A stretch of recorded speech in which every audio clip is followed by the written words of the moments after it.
हमारे वीडियो को लाइक करें, हमें सब्सक्राइब करें और बेल आइकन पर क्लिक करें। महाराष्ट्र के अल्पसंख्याकों के महासचिव केशव जी, तलवा मुमरा के अध्यक्ष शमीम खान जी, मौजूद सभी संगठन के हमारे नेतागण, मेरी बहनों और भाइयों,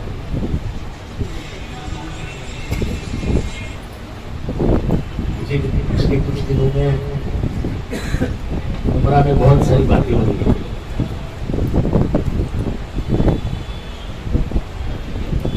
सबकी इंक्वायरियां लगाई जाए,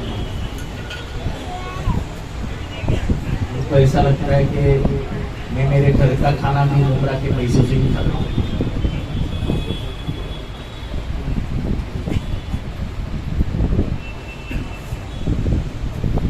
पूरा मुमरा खोट डालता और कहीं पे मेरा 1 रुपये का लेना देना होगा तो मैं फांसी लेके ये दुनिया छोड़ के चला गया।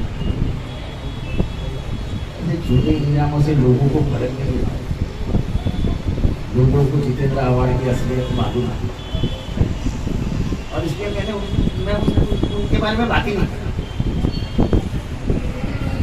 बुराई करना यह आदमी की फितरत में होता है।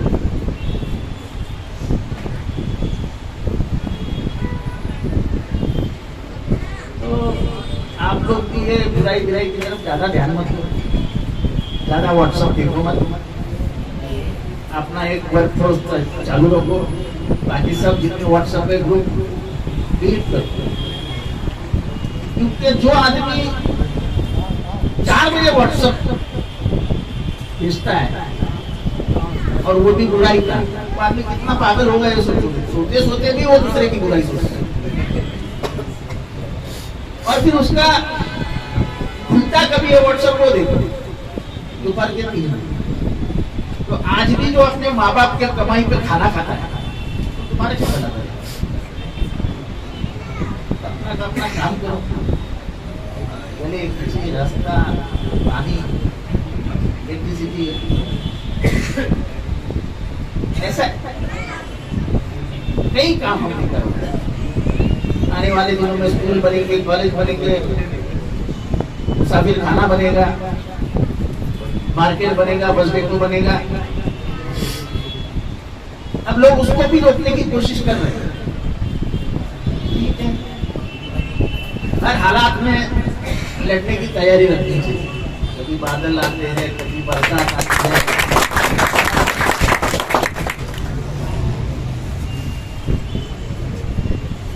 तो इन सभी चीजों का सामना करने के लिए राष्ट्रवादी कार्यकर्ता मजबूत है कि नहीं है? बहुत हो गया, कार्यकर्ता मजबूत तो नेता मजबूत। अभी चुनाव की तैयारी शुरू करो। पहला लोकसभा चुनाव आएगा, तुरंत उसके बाद विधानसभा चुनाव आएगा, और मैं ये इधर उधर करने वाले कार्यकर्ते हैं उनको बता देता हूँ कि महानगर पालिका का चुनाव होने वाला नहीं है। तो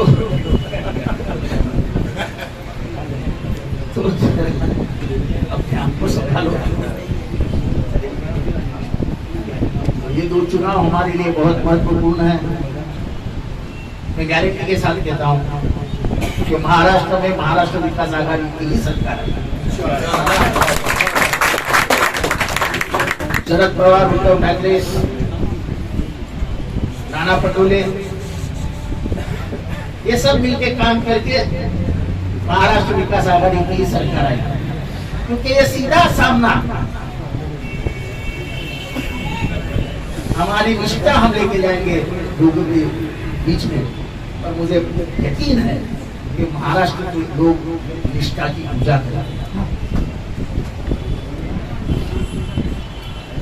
बाप को संभालना है, ये मेरा फर्ज था, इसलिए मैं पवार साहब के साथ रहा।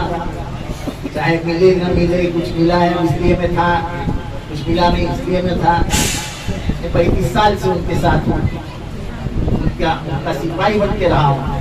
और मुझे फख्र है कि मैं उनके जब लोग भाग रहे थे 2019 में भी, और अभी भी मैं उनके साथ ही रहा, और मुंब्रा की आवाम भी उनके साथ रही।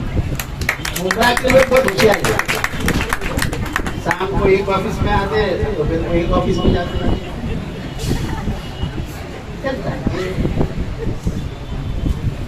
कुछ लोगों में एक गुण होता है, गुण क्या बोलते हैं क्वालिटी रहती है, वो भी क्वालिटी का इस्तेमाल करने दो उनको, अल्लाह उनका भला कर दे।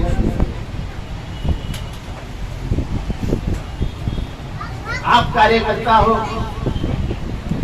लोगों के बीच में जाओ, लोगों को जो हमने किया है समझाओ।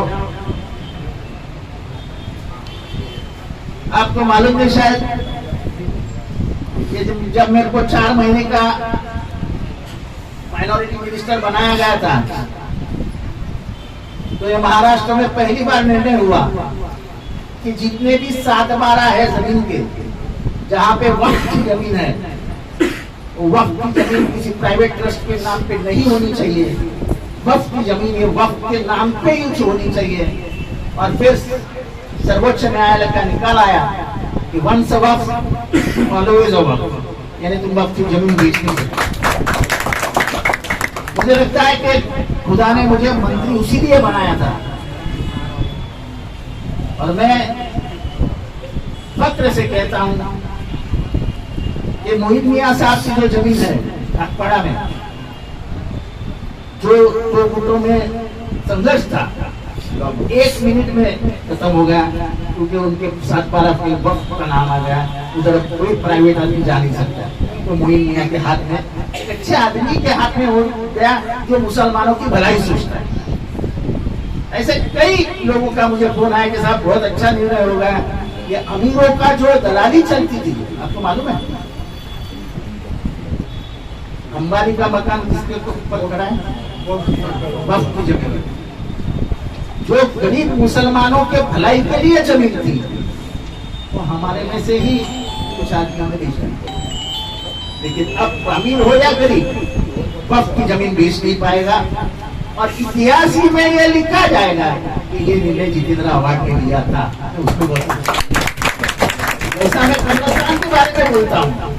तुम चाहे कब्रिस्तान को गाली दो, जो करना है करो, जो बोलना है बोलो, पर आखिरत में ये कब्रिस्तान किसने बनाया था तो नाम जितेंद्र अवार्ड का आएगा, जो और उससे ज्यादा कुछ नहीं। इसको करना है, मिट्टी फेंक दो, जो करना है करो। आज उधर 5100 लाशें हैं, उनका जनाजा निकल चुका है, उनकी कब्र बन चुकी है। मैं सिर्फ मुंब्रा वालों से एक सवाल पूछता हूँ कि कब्रिस्तान नहीं होता तो कोविड के लाशें कहाँ जाती? ये नहीं है कि सिर्फ थाना और मुंब्रा की लाशें आए, अमरनाथ, कल्याण, घाटकोपर, रांडोल, बिकरोली, मीरा रोड, राबोली, मुंबई, सब जगह से लाशें आई। फोन करते थे रात को 2 बजे 3 बजे साहब ऐसा है। अपने यहाँ के कुछ बच्चे थे जो 24 घंटा वो लाशों से उनकी गुसल करना, उनको हिलाना, उनका दफन करना, ये अपने बच्चे लोगों ने किया। इसको मालूम भी नहीं। मैंने 18 करोड़ रुपए का हॉस्पिटल लाया था, जो सावंतवाड़ी से लेके पूरे देश के